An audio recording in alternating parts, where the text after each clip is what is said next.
이걸 전체적으로 안전불감증 문제로 덮어씌워서 가면 안 되는 문제입니다. 우리 정부만 사망자, 사고, 전 세계와 공감을 못하는 정부입니다. 왜 이 사건에서만 경찰력을 투입 안 했는지. 수요일 토크킹 시간입니다. 변희재 미디어워치 대표님 나오셨습니다. 안녕하십니까? 예, 안녕하십니까. 장윤선 정치전문기자님 나오셨습니다. 네, 안녕하세요. 자, 김재섭 국민의힘 도봉갑 당협위원장 함께합니다. 네, 안녕하세요. 네. 자, 요게 뭐 말씀하기가 그렇지만 지난주에 저희가 이제 여기 토크킹 했던 방송이 조회수가 이제 150만이 넘었습니다.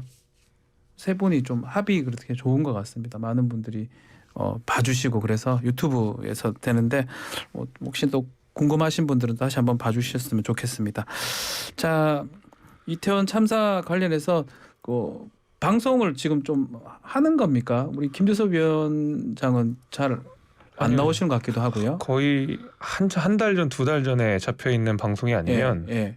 그 전부 취소했습니다. 저는. 취소를 네. 했다. 예. 또 이 시국하고도 관계가 있다고 좀 생각해서 그런 건가요? 저는 제 방송도 다 웬만하면 취소를 하고 네. 그러니까 출연 요청에도 응하지 않는 게 이제 뭐 말하는 것이 부담스럽고 제가 자꾸 이 사건을 재생산하는 그런 뭐 자책감 같은 것들 좀 있고 네.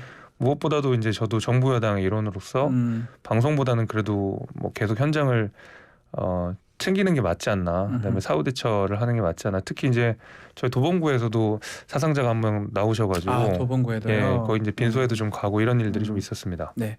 장윤선 기자님은 뭐 취재 활동이나 뭐 이런 것들을 더 하고 있는 겁니까? 네. 어떻습니까? 이태원 참사 관련해서 뭐 그 피해자들 또 희생자들 그분들이나 만나본 적은 없으신 거죠? 아직까지는. 네, 제가 뭐 현장에 가보지는 않았는데요. 네. 이제 여러 미디어를 통해서 전달받은 내용을 좀 보면 중학생, 고등학생, 20대, 30대.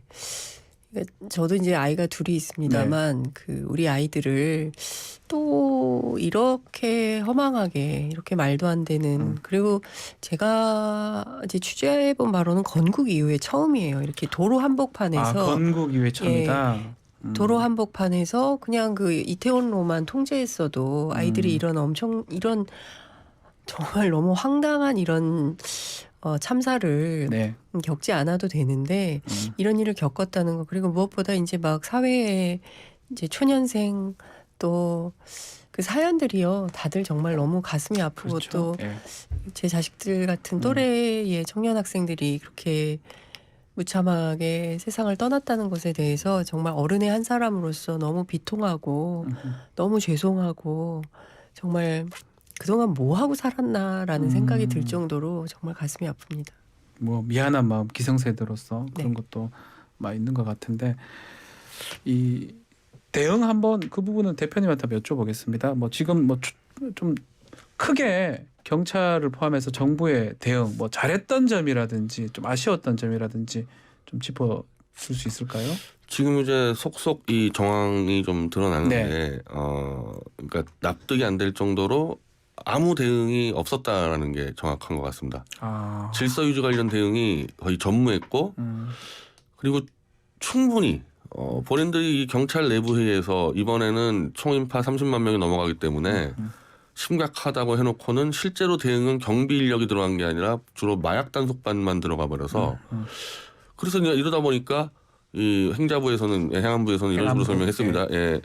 원래 집회 주체가 없는 경우는 이렇게 경찰이 통제 권한이 없다. 근데 이것도 말이 안 되는 게 이제 경찰 직무 권한으로서 네. 혼잡한 경우는 미리 선제 대응을 할 수 있도록 돼 있고 해야만 되겠 의무가 돼 있는 거고. 경찰관 직무집행법이나 뭐 도로교통법 그런 규정들이 있습니다. 그리고 이걸 이제 올해 그러면은 집회 신고 없이 이렇게 인파가 많이 모인 부분이 한 10번 정도 있었는데 예를 들면 저 여의도 벚꽃축제 같은 경우도 최근에 마찬가지입니다. 있었던 다 했어요.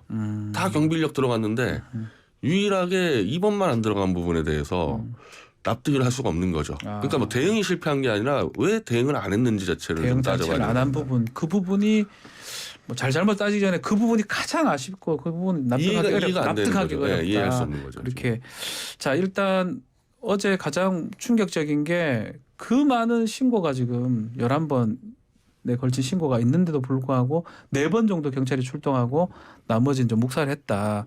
또 그 직후에 뭐 경찰이라든지 행안부 장관이라든지 서울시장 뭐 사과를 했습니다. 그 부분 어떻게 보셨습니까? 저는 이번 참사를 이렇게 쭉 보면서 가장 충격적인 것은 윤석열 정부의 당국자들의 태도입니다. 그러니까 일단 물론 내 자식이 그리고 내 조카가 내 형제가 뭐 이런 일을 당한 것은 아니지만 적어도 공직에 계신 분들이라면 그 태도가 그러니까 정말 비만 와도 혹시 내 잘못 아닌가 뭐 이런 생각을 한다는 거잖아요. 네. 뭐 대통령이나 이런 분들은. 근데 이 공감 능력이 있나? 결과적으로는 내 책임이 아니다라는 것을 지속적으로 웅변하는 식의 태도. 특히 이제 이상민 장관의 발언이 상당히 큰 문제로 지적이 좀 되고 있는데요. 네. 저는 이제 이게 정말 심각한 문제고 심지어 그러니까 외신 기자들이 이번 참사는 본질적으로 정부의 대응에 문제가 있었다라는 이제 각을 잡고 기사를 쏟아내니까 정부 차원에서 뭔가 설명이 필요하다고 생각해서 외신 기자 간담회를 어제 가졌는데 그 자리에서 한덕수 총리가 농담하면서 웃었습니다. 네, 그 부분 좀 부적절한 얘기가 있었습니다. 그러니까 뭐 저는 그러니까 지금 웃음이 나올 수 있는 상황인가요? 그러니까 좀 속속 이제 뭐 밝혀지는 내용들 그리고 이제 그 현장에 있었던 생존자들의 어떤 뭐 이렇게 다리에 멍든 사진 뭐 이런 것들 볼 때마다 그 순간 그 상황에서 얼마나 아이들이 고통스러웠을까. 10시 11분에는 수화기 너머로 비명 소리가 들렸다는 겁니다. 그런데 우리 경찰들이 출동을 4번밖에 안 한 거 아닙니까? 112는요. 최전선에 있는 분들이에요. 그런데도 소방보다 늦게 도착을 해서 또 빈축을 사고 있는 이런 상황인데 저는 이런 문제들에 대해서 너무 심각한 상황인식을 가지고 있다. 그리고 지금 좀 이따 얘기를 우리가 하겠지만 이 동향보고 문건이라는 걸 만들어서 이제 뭐 이를테면은 반정부 투쟁 세월호 참사에 빗대면서 뭐 이런 걸 할 것에 대비하여 계획을 짜야 된다. 그러니까 아이들이 그렇게 세상을 떠났는데 우선 공감하고 정성을 다해서 우리가 정말 잘못했으니 이제라도 어떻게든 국민들을 마음 다치지 않게 그리고 현장에 있는 희생자들과 그 유가족들의 상태를 어루만지면서 정말 최선을 다해서 정성을 다해서 제가 늘 수회 때부터 말씀드리지 않았습니까?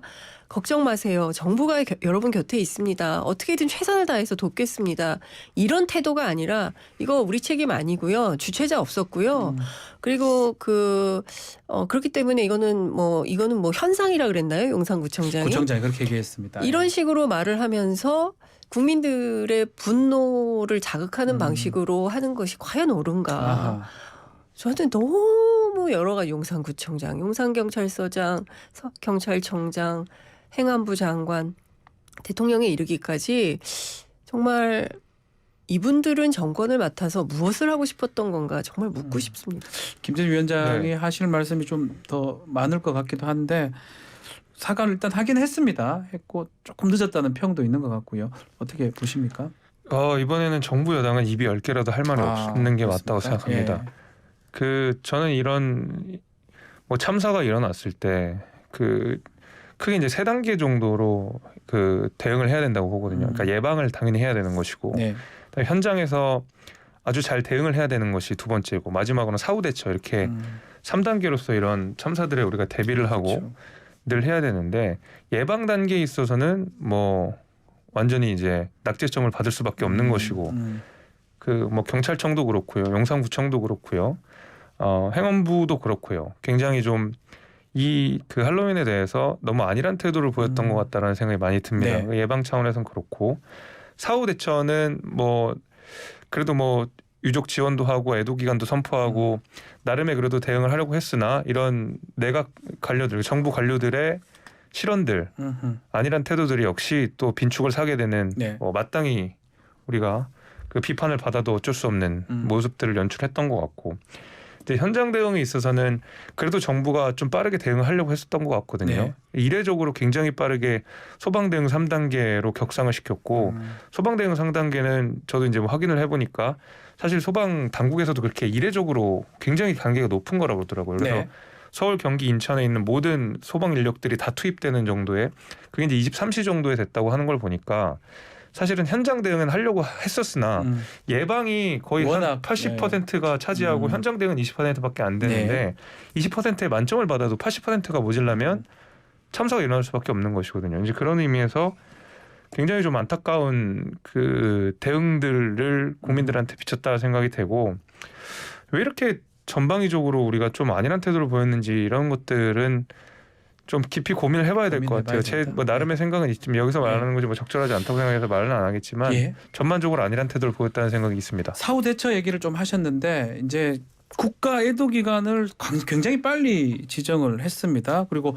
보상책도 금액까지 뭐 일일이 나열하면서 내놨는데 그래서 이런 대응은 어떻게 보십니까? 진실 규명이냐, 애도 기간이냐, 또 야당에서는 또 반발하기도 하고요. 과도하게 빨리 네. 예, 사건 진상 규명되기도 전에 애도 기간을 정부에서 지금 정부 실정과 연관된 순위 사건을 정부에서 애도 기간을 의무적으로 지정하고 네. 합동 분향소를 차리고 그러는 과정에서 사망자와 사고 네. 그러니까 이거를 이제 언론 보도에서는 참사와 희생자로 보도하고 있었는데 네. 갑자기 정부에서 이거를 사망자와 사고로 보도하라는 이런 얘기를 나오고 실제로 이 보수 유튜브에서 계속 그런 얘기를 했었거든요. 그러니까 이런 정황을 보면은 애도 기간을 빨리 정하고 그 뒤에 대응은 어떻게 해서라도 이 정부 책임을 축소하려는 그 움직임만 기민하고 빠르게 대응을 했다는 거죠. 이거는 그런 논의들만 지금 하고 있는 거 아닌가 안에서 이 부분에 대해서 진상규명하고 어떻게 하면 책임 소재를 묻고 이런 대응보다는 네. 면피를 위한 지금 대응을 하고 있는 거 아니냐. 그러다 보니까 지금 아까는 언론 대응 문건도 나오는 거고 네. 이런 게 지금 사실 좀 국민적 분노를 더 키울 수 있는 것 같아요. 그리고 지금 이 전반적으로 지금 보수 진영에서는 세월호 사건하고 약간 연결시키면서 예. 이걸 또 이른바 뭐 좌파 이 투쟁으로 해서 이 정권 타로 투쟁으로 나간다. 그럼 우리는 그걸 막겠다고 자꾸 이런 그 식으로 문건도 공개가 됐고요. 예. 예, 실제로 지금 그 주장은 굉장히 많이 해요. 보수 유튜버나 보수 네. 페이스북에서는 예. 이제 그러면서 이 죽은 이 피해 학생들에 대해서 뭐 젊은 애들이 너무 일탈했고 뭐 광기가 있었다 이 피해자 탓하기로 나오고 상당히 가는데 제가 보수 인원으로서 네. 정확히 말씀드리면은 세월호 사고 때 당연히 그 과적 선박과 불법 개조 문제에 대해서 1차 책임은 그 선박 해운회사의 그렇죠. 책임인데 네. 그거를 관리해야 되는 해양수산부의 책임이 2차 책임이 있었기 때문에 그거를 보수에서 인정 안 한 바가 한 번도 없어요. 그래서 박근혜 대통령 거기에 대해서 사과를 했었고 보수 쪽도 인정을 했는데 나중에 세월호는 박근혜 대통령 개인의 7시간 문제 갖고 너무 집요하게 물고 늘어지니까 이건 심각한 정치 공세 아니야 이랬었던 거지. 그렇죠. 예. 사고 문제에 대해서 정부 책임을 부정한 적이 없었는데 지금 보수 진영이 뭔가 집단 지금 착오가 있는 것 같아요. 뭔가 잘못 짚고 있다는 거죠. 자, 대처하는 과정에서 사고 원인 규명이 필요하다. 아니면 애도가 먼저다. 이렇게 하면서 조금 갈리다가 뭐 지금은 좀 달라진 것 같아요. 녹취록 그 공개된 이후로는 조금 그 말이 없어진 것 같은데 어떻게 보십니까? 뭐 야당도 어제 이재명 대표가 책임을 이제 좀 물어야 되겠다라고 얘기를 했던 것 같고요. 근데 저는 이제 여러 가지를 좀 살펴볼 필요가 있을 것 같은데요. 우선 그 용산경찰서의 정보과 형사가 할로윈 데이 때 수많은 인파가 모일 거라고 이미 예상이 되었고 네. 이제 10만 이상이 모일 거다. 그래서 막 축제를 소개하는 언론 보도가 굉장히 많았어요. 그래서 굉장히 많은 그러니까 3년 만에 노마스크 할로윈이기 때문에 젊은 사람들이 많이 나올 거다. 뭐 이런 얘기가 많았기 때문에 그 용산서 정보과 형사가 26일 날 정보 보고를 했다는 거예요. 했다. 그래서 네. 경찰의 내부 전산망에 이 내용을 정식 등록을 해놨고 그러면은 이게 이제 어쨌든 일선서에서 이게 올라온 거잖아요. 그러면 그걸 받아서 그러면은 서울청 차원에서 이거를 논의를 해서 네. 결정을 해야 되는데 실제로 서울청에서 일선서 이제 경비과장들 전체 모아가지고 회의를 했다는 거예요. 그런데 그 경비 운영 계획에는 이 내용이 빠져 있다는 겁니다. 전혀 반영이 안 돼 있었어요. 그러니까 예. 무슨 얘기냐면 29일 당일 토요일 날 보수 진영 뭐 진보 진영 집회가 있었다는 거고 당일 이상민 장관이 제일 첫 번째 했던 게 서울 시내에서 소요 집회가 있었기 때문에 실제로 뭐 있다 하더라도 막을 수 없었다 뭐 이런 얘기를 해가지고 문제가 됐었잖아요. 네. 그러니까 이를테면 저는 첫 번째로 지적하고 싶은 것은 경찰의 관전 포인트가 어디에 있었냐. 그러니까 시민들이 많이 모이는 곳에 경력을 배치해서 이 시민들을 안전하게 보호해야겠다는 생각이 있었냐. 이게 없었다라는 거죠. 첫 번째부터 예비 계획이 없었다는 것이고요. 그러면 본인들이 인력이 부족했으면 경우에 따라서는 지방청으로부터 도움도 받고 지방청이 여력이 안 된다고 한다면 관할 그 구청인 용산구청하고 협업을 해서 네. 경찰이 인력이 부족하니까 집회도 많고 여러 가지로 그러니까 그 용산에서 뭐 돈을 좀 예산을 쓴다 하더라도 예비비 많지 않습니까? 쓴다 하더라도 거기에 이제 안전요원들을 좀 배치해서 많이도 필요 없어요. 거기 일방 통행만 좀 하고 그렇죠. 교통 통제만 하면 됐었습니다. 그 4차선에. 그러면 문제 안 생겼어요. 근데 이런 평상시에는 그렇게 운영을 했단 말이죠. 근데 그런 거를 이번에 전혀 안 한 거예요. 그러니까 일단 이 안전에 대한 불감증, 안전에 대한 대비 계획이 전혀 없었다. 그리고 두 번째.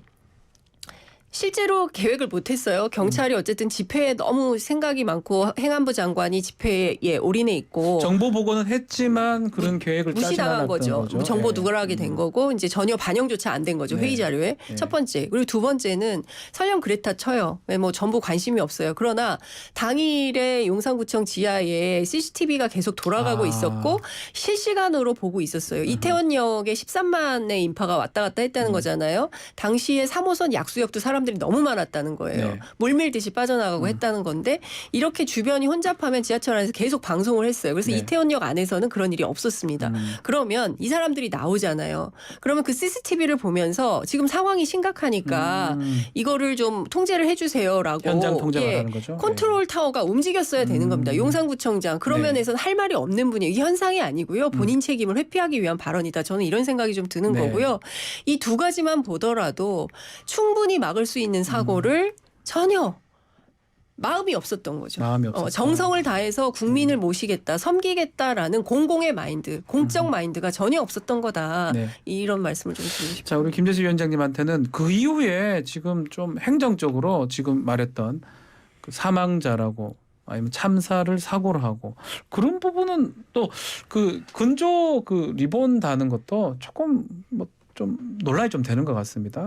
뭐 다시 이제 근조를 네. 달아도 된다 이렇게 해서 이제 다시 뭐 내용이 바뀌었던 것 같긴 바뀌었다라고 한데요. 알고 예. 있는데 정말 그거는 저는 말 그대로 정부에서 불필요한 논란을 야기했다고 생각합니다. 이 사건 자체를 좀 전 국민이 애도하고 있는 상황에서 그 국민들의 마음을 조금 더 깊숙하게 헤아릴 필요가 있었다. 어떤 당장의 책임 소재 이런 걸 따지기보다는 이 사건 자체에 대해서 훨씬 더 우리 국민들이 보는 그 감정대로 우리가 갈 필요가 좀 있었는데 말씀하신 대로 그런 감수성 같은 것들이 대단히 좀 부족했다라는 생각이 저 역시도 좀 들고 다른 이제 사후에 우리 만전을 기해서 이 대책을 위해서 뭐 저희가 열심히 해야 되겠지만 한 가지 제가 드는 생각은 네.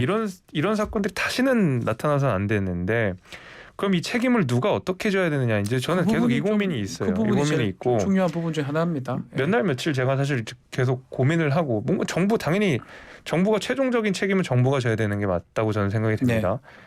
근데 이 책임이라고 하는 것을 사실은 예를 들면 행안부 장관이 사임한다, 뭐 경찰청장이 사퇴한다 이렇게 해서 각 상징적인 1인들이 사퇴하는 방식으로 이 사건이 재발하지 않을 수 있느냐? 저는 이제 그렇게 보진 않고 흔히 우리가 정치적 레토릭으로서 무한 책임이라는 말을 많이 쓰는데 오히려 이럴 때일수록 정말로 어떤 사람이 어떤 기관에 무슨 책임이 있었는지를 조금 더 깊이 밝힐 필요가 있다고 생각하거든요. 상징적인 사람 하나가 사임을 해버리면 사실 아무것도 해결되는 게 없는 것 같아요. 세월호 때도 해양경찰청에 문제가 있으니까 없애라 이렇게 돼버렸잖아요. 결국 그게 국민안전처로 갔다가 다시 문재인 정부 때 해양경찰처로 부활이 되는 되게 우스운 모습들이 생기는 실제로 해결되는 것은 없고 그냥 눈속임적 행정 변경들만 있을 뿐이고요. 네.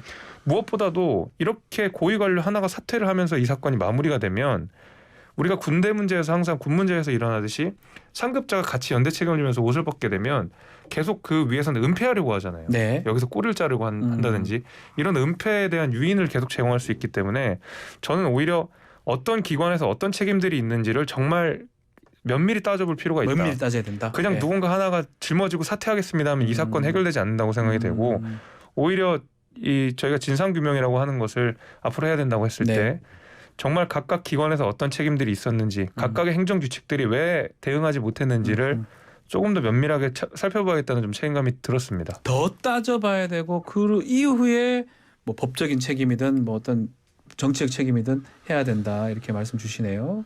그 이번 사건은 굉장히 특이한 사례인데 네. 아까 말씀드린 세월호 같은 경우는 불법 그 과적 선박 개조 문제여서요 누적된 문제예요. 그렇죠. 그래서 지금도 그런 게 있습니다. 지금도 또 불법으로 개조라는 듯이 밑에서 이제 약간 부정부패가 만연하면서 이게 누적된 문제가 터진 건데 네. 이번 사건은 누적된 문제가 아니라 대한민국은 전 세계에서 치안이 가장 완벽한 나라입니다. 그렇죠. 네. 한 번도 이런 사고가 난 적이 없어요. 이 큰 사고 같은 경우. 그래서 이번에 외국인들이 많이 온 것도 야밤에도 자유롭게 놀 수 있는 얼마 안 되는 나라거든요. 안전한 나라. 그렇죠. 소유민들이 자유롭게 왔었는데 그럼 지난해 할로윈데이, 지지난해 할로윈데이 그리고 최근에 있었던 저 부산의 BTS 공연 다 잘 됐어요. 아까 그 우리 장윤성 기자 말씀대로 BTS 공연 때 3,000명의 공무원을 파견하고 경찰은 1,300명을 들어갔고요. 제가 그 당시 부산에서 집회를 하고 있었는데 예. 집회 행진을 통제했어요. 아. 네, 경찰력 문제 있기 때문에 네. 행진 자제해달라 그래서 저희도 협조를 했습니다. 아, 행진 경찰력이 BTS 공연에 많이 갔기 때문에 예, 통제가 쉽지 않다 해서 우리가 포기했어요 행진을. 그러니까 지금 같은 경우도 만약에 광화문에서 있었다고 하면은 행진을 포기시킬 수 있는 거거든요. 아하. 그러니까 지금까지는 다 그렇게 잘해왔는데 유독 이번 사건에서만 틀렸기 관해서는. 때문에 이걸 전체적으로 안전불감증 문제로 그냥 덮어씌워서 가면 안 되는 문제입니다. 이번 사건만 따로 조사해서 왜 이 사건에서만 이렇게 경찰력을 투입 안 했는지 따져봐야 되는데 지금 현재 이제 이 좀 SNS에서는 크게 한 세 가지가 나오는데 어떤 게 나옵니까? 첫 번째는 마약 단속에 집중을 했다. 그러니까 실제로 이게 비상회의 때 30만 인파가 몰려온다는 것을 스스로 경찰이 인정했는데 대응책이라는 거는 마약 단속밖에 안 나왔어요. 이건 언론 보도에 좀 나와 있는 건데 그 당시 언론 보도에. 네. 두 번째는 용산서가 이 청와대 이전으로 인해서 너무 피로가 누적이 됐다. 용산서가 완전히 마비가 돼 있었다. 네. 얘기했고 세 번째는 뭐 이건 좀 말씀드리기 그렇게 한데 또 천공이라는 아, 예. 그 스승이 할로윈 축제를 없애버려야 된다 이런 말을 했었는데 그런 게 지금 소문이 있다. 천공이 그런 얘기를 한 건 맞는데 예. 그 얘기를 한 건 맞는데 이건 좀 너무 과도한 추측이지만은 할로윈 데이를 없애려고 그런 거 아니냐 이런 말까지 나올 정도로 도저히 이해할 수 없는 무대책이었다는 겁니다 지금. 지금 뭐 이제 변희 대표 말씀은 이번이 일어난 게 하여튼 그런 독특한 측면이 있기 때문에 뭐 이거는 뭐 개인적 의견이고 또 그 시중의 어떤 그 예, 인터넷이나 제가 보고 말씀하시는 요거 문제가 대부분 아니에요. 지적은 해볼 필요가 네네. 있어요. 그러니까 이 사태가 처음 터졌을 때 기자들이 이제 출동을 할 때도 마약 단속을 위해서 여기 뭐 마약 수사를 한다, 마약 단속한다 그래서 거기를 현장 동행 취재를 했다는 얘기가 있거든요. 아, 기자들도 갔다는 네, 거죠. 그러니까 그리고 처음에 어떤 얘기가 나왔냐면 성범죄, 그 다음에 마약, 뭐 이런 뭐 그 전부터 한동훈 장관이 계속 그 얘기를 하지 않았습니까? 네. 마약과의 전쟁을 하겠다, 뭐 이렇게 어쨌든 이상하게 뭐 뭐 수리남 이윤지는 모르겠지만 마약 얘기가 굉장히 많이 나오고 마약 단속이 필요하다라는 걸 굉장히 강조해서 200명 정도가 마약과 성범죄를 단속하는 데 요원이 사복 경찰들이 동원이 있었다. 됐다. 이런 예. 얘기가 있었어요. 그렇기 때문에 그러니까 포커스가 어떤 질서 유지라든가 안전이라든가 뭐 이런 거에 가 있는 일단 10만이 모이면 안전을 먼저 책임을 져야 되잖아요. 네. 그다음에 뭐 아니 물론 마약 단속도 해야 되고 성범죄 단속 당연히 해야 되죠. 이걸 동시다발로 할 수 있는 능력이 안 됩니까? 대한민국이? 저는 충분히 된다고 생각해요. 대한민국이요. 어떤 나라냐면 첫 번째 저희가 촛불혁명 할 때요. 얼마나 많은 시민들이 거리에 쏟아져 나왔습니까? 단 한 건도 안전사고가 사고가 난 적이 없었어요. 없습니다. 그래서 예. 독일 같은 유럽에서 뭐라고 언론이 얘기를 했냐면 앞으로 민주주의를 배우려면 대한민국에 가서 배워야 된다라는 얘기를 할 정도로 우리가 추앙받던 국민들입니다. 그리고 굉장히 우리가 품격이 있는 국민들이에요. 이를테면 집회 끝나면 어떻게 합니까? 전부 쓰레기 봉투 사가지고 맞습니다. 집회장에 네. 있는 쓰러져 뭐 이렇게 있는 쓰레기 휴지 같은 거 다 해가지고 가는 나라가 우리나라 국민들이 그게 어른들만 그런 게 아니라 촛불 집회 때 초등학교, 중학교, 고등학교 학생들이 다 제가 그 현장에 있었습니다. 네. 5달 동안. 한 번도 그런 적이 없어요. 굉장히 품격이 있는 나라고 질서 그리고 반드시 어쨌든 공의 명령에 집행에 따르는 앞서 말씀하셨잖아요. 하지 말라 그러면은 안 하고 집회도 협조하는 그런 국민들인데 갑자기 이런 여기서는 참사가 말썽했다. 벌어진다는 것에 대해서 결국에는 공이 아무것도 안 했다. 관에서 예. 예, 나라에서 김수희 위원장님. 네. 네. 두 분은 이제 그런 어떤 포인트를 좀 잘못 잡은 거 아니냐 그 부분을 좀 지적을 하시는 것 같습니다. 안전보다는 뭐 다른 거 하다 보니까 안전 부분을 놓친 거 아니냐. 우리 시스템상 그걸 놓칠 나라가 아닌데 이렇게 두 분을 말씀하시는 것 같습니다. 그러니까 그 앞서서 이제 말씀드린 예방과 사후 대처 이제 이 부분에 있어서 좀 미흡한 면이 있었고 현장 대응 자체는 저는 그래도 노력을 정부가 많이 했다고 봐요. 현장 대응 그러니까 잘했다. 왜냐하면 예.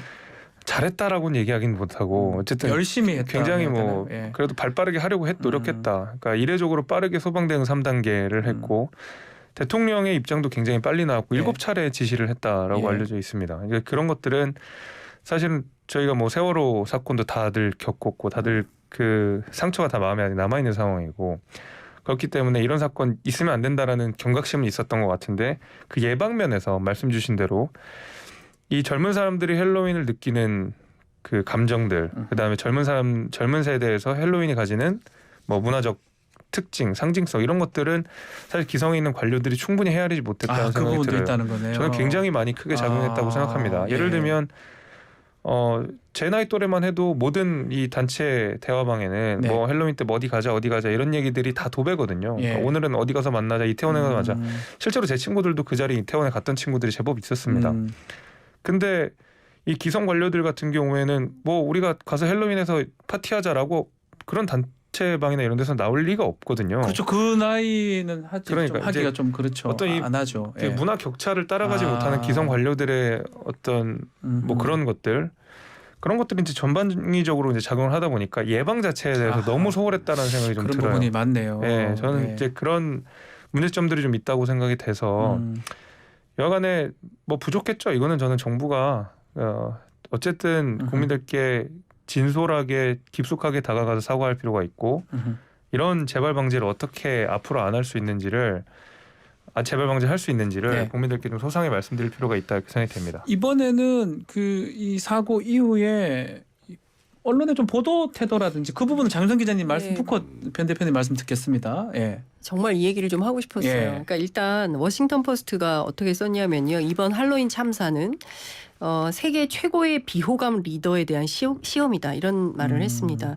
희생자가 주로 젊은이들인 악몽 같은 재단에 대해서 이 나라가 국가가 이 비극을 어떻게 흡수하느냐에 따라서 네. 이게 정치적 발화점이 될 수 있다. 이렇게 경고를 했는데요. 보시다시피 세계 유수의 언론 그리고 심지어 미국 대사관에서도요 참사 그리고 희생자라는 표현을 쓰고 있습니다. 근데 우리 정부만 사망자, 사고, 사상자 이렇게 쓰고 있어요. 예.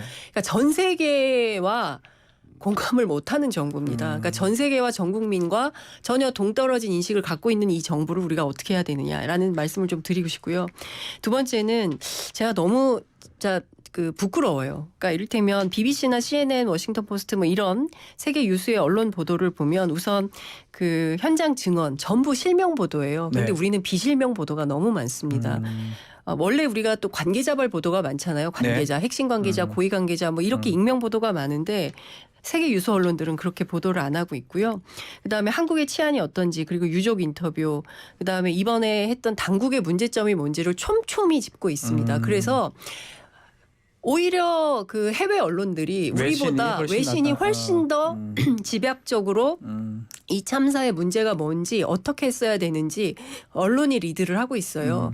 그런데 우리 언론들은 이게 사건이냐 사고냐 가해자냐 피해자냐 인파를 민 사람 인파를 밀라고 소리친 사람 고의로 문 닫고 출입 금지를 시켰던 점주에 대해서 과실치사 혐의로 처벌이 가능한지 가능성이 있다 뭐 이런 얘기를 하는데 전부 뭐 서초동의 한 변호사 형사사건을 전문으로 수임한 한 변호사 이렇게 보도를 하고 있습니다. 변죽만 울리고 있고 가십성 보도만 하고 있는 겁니다. 언론이요 언제까지 야당이 얘기하면 뭐뭐라면 뭐뭐라고 했다. 여당이 얘기하면 뭐뭐라고 했다. 대통령실이 발표하면 뭐뭐라고 하고 뭐뭐라고 했다. 언론은 생각이 없습니까? 대한민국의 언론인들은 이런 참사를 보고도 자기 시각으로 이 문제를 구체적으로 분석하고 진단하고 대안을 내세울 그런 능력이 없는 집단입니까? 대한 언론이요 제사의 권부라고 합니다. 네. 이 펜은 칼보다 강하잖아요. 네. 그러면 저는 이렇게 뭐뭐라면 뭐뭐라고 했다라고 얘기할 때가 아니라 언론이 이 사태에 대해서 진중하게 접근을 제대로. 하고 대안을 제시하는 노력을 해야 되지 않을까 싶습니다. 같이 한번 질문 드리겠습니다. 언론 대응도 그렇지만 그 문건 지금 가지고 나오신 것 같은데 경찰청 문건 합쳐서 어떻게 보십니까? 그 이번 사건에서 이게 불행인지 다행인지 외국인들 희생자가 많다 보니까 이게 불행인지 다행인지 이렇게 표현하셨습니다. 예. 일부러. 예. 왜냐하면 이게 외신이 예전 같으면은 외신이 그냥 어떻게 보면은 간접 보도인데 네. 지금 보도하는 외신은요 사실상 거의 국내 문제에 참여하고 있어요. 왜냐하면 뭐 이란인들도 있고 미국인들도 있고 그러니까 자기 국민들이 걸려 있기 때문에 예. 외신이 아주 눈을 부릅뜨고 감시하는데 저는 한국 보도하고 상당한 많이 차이가 난다는 게 네. 오늘 VOA라는 이제 미국의 이제 관영 매체에서 생존자 호주인을 인터뷰를 했는데 이 호주인 얘기가 그 얘기예요. 자기는 매년 참가했다 할로윈데이에 안전하니까 참여했지 조금이라도 불안하면 제가 참여했겠냐.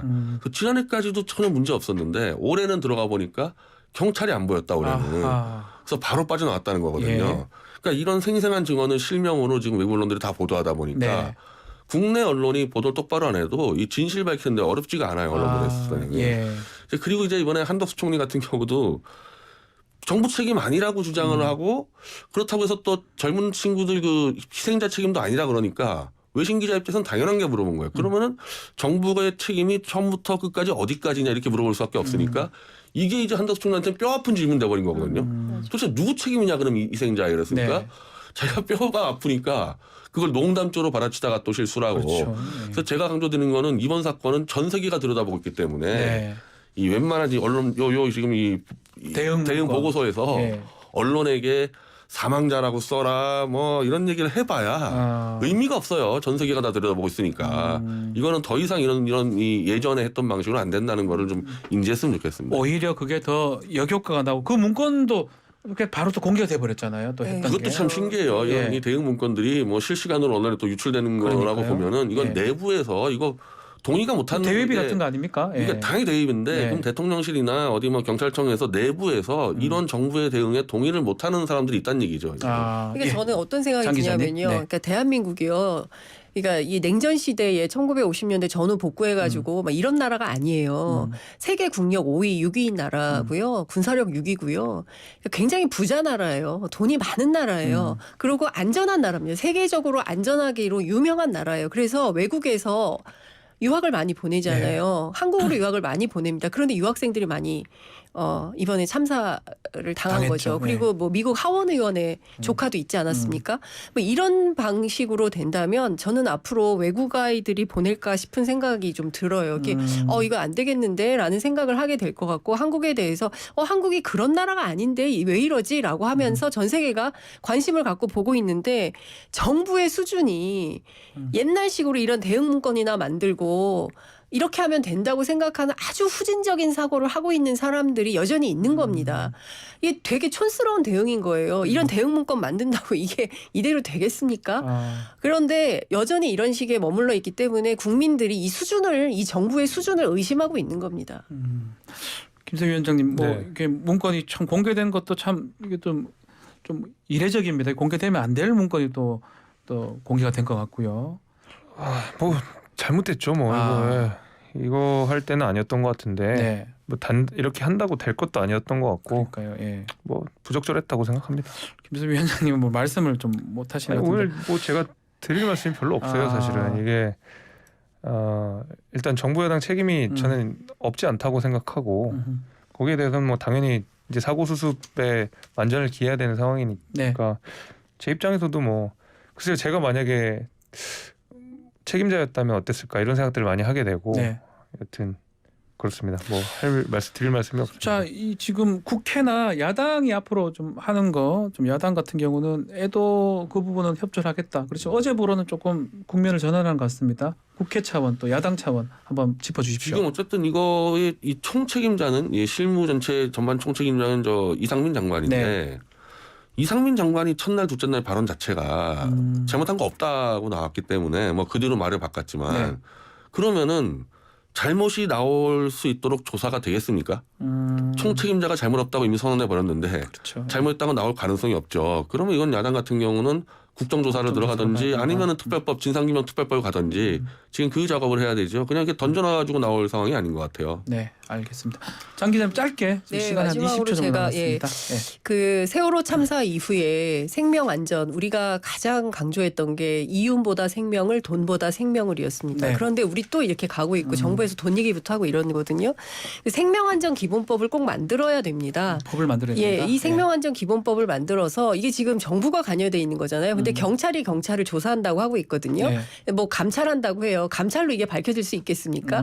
못 믿는 거거든요. 그러면 독립적인 조사기구를 전문가들이 재난 전문가들이 모여서 할 수 있는 독립적인 조사기구가 포함되어 있는 생명안전기본법을 만들고 그리고 이 법을 통해서 혹시라도 발생할지 모르는 네. 참사에 대비하는 사회적 노력이 필요하다. 이런 말씀을 드리고 싶습니다. 알겠습니다. 자, 오늘 토크킹은 여기서 마무리를 해야 될 것 같습니다.